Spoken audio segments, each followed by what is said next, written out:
Hi everyone, Aaron here for Zollotech, and the Samsung Galaxy S25 lineup was just shown at Samsung Unpacked, and I had a chance to get my hands on it a little bit early, see what was a little bit new, see what it felt like when using it, and see all the new features that are included as well. That's with the S25, the S25 Plus, and the S25 Ultra.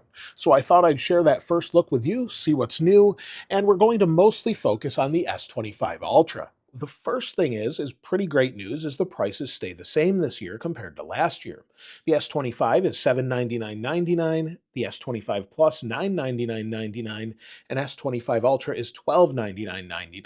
All to start, they do go up in price, but they have the same storage options as last year, up to 1 terabyte for the Ultra.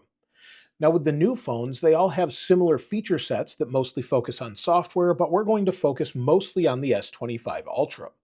Now, the overall design is a little bit different this year. We have rounded corners instead of sharp corners, so it's a little bit easier to hold on to, but it's a more squared off design as well. The sides don't roll over to the back. Instead, it's squared off and a little bit easier to hold because of it. However, it's slightly thinner at 8.2 millimeters compared to 8.6 millimeters of the S24 Ultra, slightly lighter at 219 grams or 7.72 ounces compared to 233 grams, and it's easier to hold, but again, almost a little bit too light as far as the overall device since it's a premium device. But either way, it's a very nice feeling device. When it comes to the colors, we have titanium silver blue, titanium white silver, titanium gray, and titanium black. They are slightly different hues this year compared to the black of last year, so you can see those side by side. Now, the S25 and the S25 Plus have some really nice vibrant colors as well. I think some of those look a little bit better than the S25 Ultra, but we don't get those on the high-end Pro model. I think this is a trend we're seeing where they're a little bit more dull on the Pro model, but that may come as a challenge with titanium, trying to get that on the finish on the outside edge as well. The display also grows slightly at 6.9 inches, and it also has smaller bezels this time around. It actually has Corning Gorilla Armor 2 on it, which is 29% more resistant to fractures and has improved scratch resistance. So that's great, along with the anti-reflective display. Overall, it should be a really nice display this year, but no other specs really change as far as the brightness goes. It also has the same 5,000 milliamp hour battery, so we'll have to test how long that actually lasts from using it over some time, but it should be about the same or a little bit better. We also have Qualcomm's Snapdragon Elite processor in it with a custom chip partnered with Qualcomm. So this is actually the same chip, but also some custom components basically from Samsung. Now, after using the S25 Ultra for just a little bit of time, I actually didn't appreciate it in pictures until I got my hands on it. The overall feel is definitely a little bit different. It's more squared off, like I mentioned before, and makes it easier to hang on to. The overall display looks great, just like it did last year, but without that curve on the edge, I feel it's a little bit easier to use. So this is something I think a lot of people will appreciate. However, some people won't, is they like that curved edge. But it's just something that they change back and forth from time to time, but I do really appreciate the flat display this year.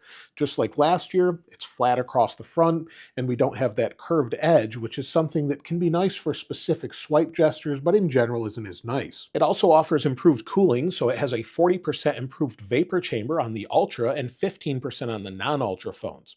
All three of the models also gain Wi-Fi 7. Now, the cameras this year are largely the same as last year's S24 Ultra, at least the way they look anyway. However, we have some similar lenses and something new. So the same things we have is a 200 megapixel wide lens, a 50 megapixel telephoto. However, we now have a new 50 megapixel ultra wide. This allows for improved macro up to 4 times detail, and also night mode uses some algorithms to reduce noise with updated processing. It also features 10-bit HDR, and Audio Eraser now has a custom EQ, but I wasn't able to try that out here. When it comes to video recording, Samsung has added a log mode with their own LUT this time around. So this is great news if you want to use this in professional mode or pro mode so that you can capture this like a normal camera. And it has a virtual aperture adjustment as well after the fact. It has improved generative editing on the device, which I didn't try out just yet, and portrait mode is going to be more accurate and realistic. Again, things I'll need to try a little bit later. It still has the 7 years of OS and security updates, and the experience is typical Samsung and very smooth. But Samsung is really focusing heavily on AI this year. It has a personal data engine. It has a personal LLM or large language model that creates and learns the more you use it. However, it is locked down on device within the chipset. It doesn't leave the device, and if you actually lose the device, you lose everything it's learned. However, if you do get a new Samsung phone, maybe next year or in a few years, and you use their own transfer tool, it'll actually move that information over. However, anything outside of that, nothing can touch it. Also, if you don't want to use it at all, you can just turn it off. So what it can do is it can learn different things. So over time, maybe you use this to sleep, maybe you're using a Samsung Ring and you want to use that, you go to bed, it recognizes a pattern daily and notices that your TV is on as well if you have a Samsung TV, and then once you fall asleep can turn down the volume or turn it off altogether. It can also do that with lighting and temperature control based on how you sleep if you have those things interact. Again, completely optional though. It can learn daily routines. Other routines it can learn are things such as maybe you look at stocks in the morning or weather or friends' birthdays.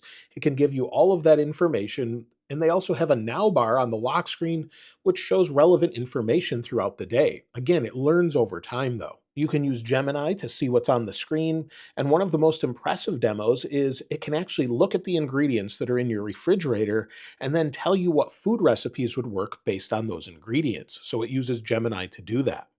There was also another impressive feature where maybe you want to actually create a GIF or GIF out of something on YouTube.